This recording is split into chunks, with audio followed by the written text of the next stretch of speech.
alors on va jóge ci sport bi dem ci peut-être politique bi ak li xew jamono ji ci réew mi. El Hadj président de la République annoncé na démb nii la bokk coalition Diomaye président annoncé nañu ne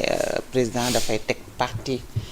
présidentiel parti boppam boobaak li boobu ba tey ñu ngi jàppoon ne Bassirou Diomaye Diakhar Faye mu ngi ci biir Pastef loolu la ñëpp jàppoon en tout cas man moom bokk naa ci ñi ko jàppoon parce que gisaguma fu mu démissionné gisaguma fu ñu ko dàqee également mais bu ñu annoncé ni que dafay créer parti boppam dina am tuuti jaxasoo pëccëxoog réeroo sur la scène politique parce que bu leen fàtte ni ñu bari ci réew mi dañu jàpp ne Bassirou Diomaye Diakhar Faye ak Ousmane Sonko combine mi ngi ci biir parce que à voir tout ce qui se passe mais là dafa mel ni moo combine boobu dañ koy gomme ba mu set teg ko fële. waaw xam nga moo combine bi nga mujjee wala baara yëgoo boo xoolee peut-être ki ko génnee mooy Khalifa Sall moo ko njëkk a rendre xëy na public c'est un acteur politique bu am doyo waaye ñoom nag ay nitu politique lañ ñu yàgg ci politique lañ bi ñuy xale jaar ci parti socialiste jaar ci état xam lan mooy état xam lan la parti di doxe donc bu ko waxee waxu ko rek de façon anodine nii ne combine la wala dafa ragal combine c'était juste pour attirer l'attention des personnes que def leen nànk diggante Diomaye ak Sonko liy xew mën na nekk combine mais pas pour dire forcément que combine la mais par contre dina attirer attention nit ñi ñuy xool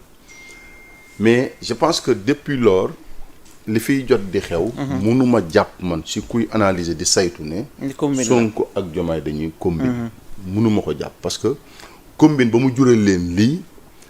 je pense que intelligence politique sax nanguwu ko effectivement. donc pour ñëwaat maintenant ci sa question de façon globale mooy la création d'un parti politique par le président de la République Bassirou Diomaye Faye il faut d'abord interroger le contexte bi mu ko defee Ousmane Sonko dafa toog Assemblée nationale bi ñu voté la proposition de loi portant révision de la Constitution ne envoyé na le président de la République texte bi pour promulgation avec ses arguments le texte est adopté et approuvé par les 3/5 même si loolu lépp mën nañ ci débattre mais bon c'est pas l'objectif wax ne envoyé na président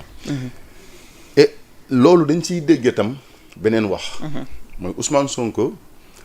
président da nga am tel délai pour promulguer boo promulguer wul man damay promulguer waxu ko mais implicitement da nga ko siy dégg da nga war a promulguer parce que dafa ne envoyé na texte ngoon dinaa ko envoyé texte bi ñu xëy suba dégg na le texte a été envoyé au président de la République donc si analyse politique si waxi Ousmane Sonko avec ses arguments moom li mu jàpp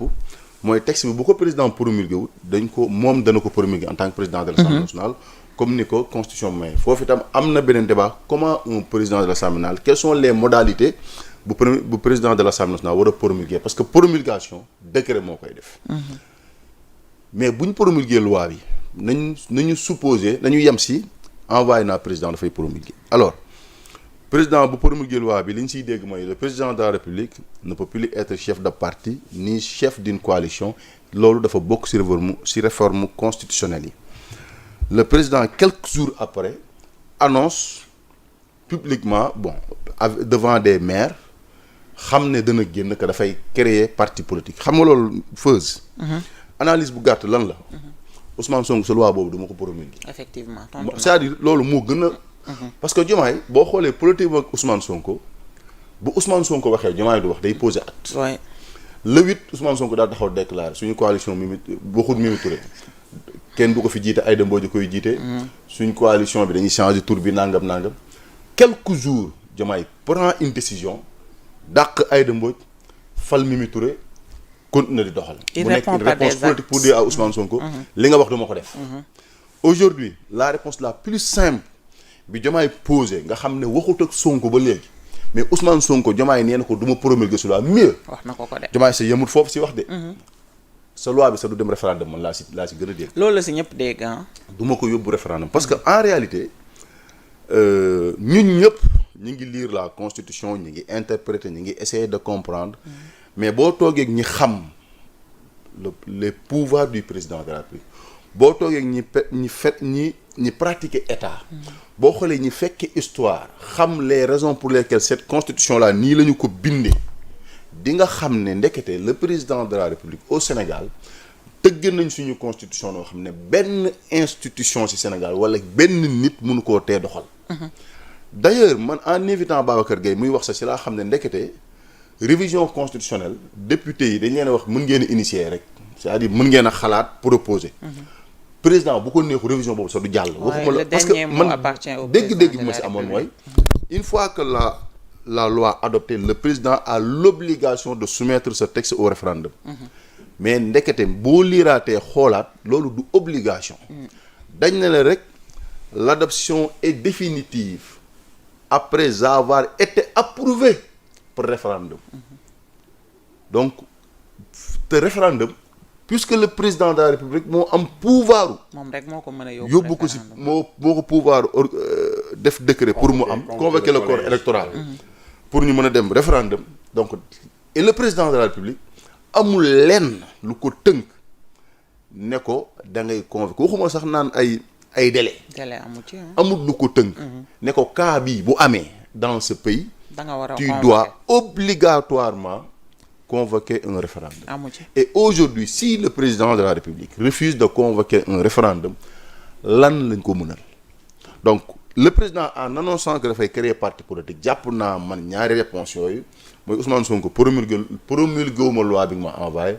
mieux du ma voter référendum pour cette loi parce que daf ne Mimi Touré moom la sant moo xalaat si ban cadre la ñuy créer parti politique xalaat fii ba créer parti politique mën naa jël 2-3 mois et xëy na décembre mën nañu tas assemblée. donc li ma gëm mooy le président de la République est en train de préparer l'élection la future wala les futures échéances électorales élections législatives. Pour moi le président de la République est en train de préparer. C'est dynamique boobu la nekk. Oui, élection législative. Ça se voit nettement. Il leur envoie même ce message là. Préparez-vous parce que cette assemblée là gëm naa ne daf koy dissoudre. Les gens diront que oui ku mel ne man dama jàppoon ne xëy na dina compliqué parce que les moyens financiers mën na jafe si président de la République. mais booy xool nii di saytu da ngay gis ne président de la République bu demee bay teg coalition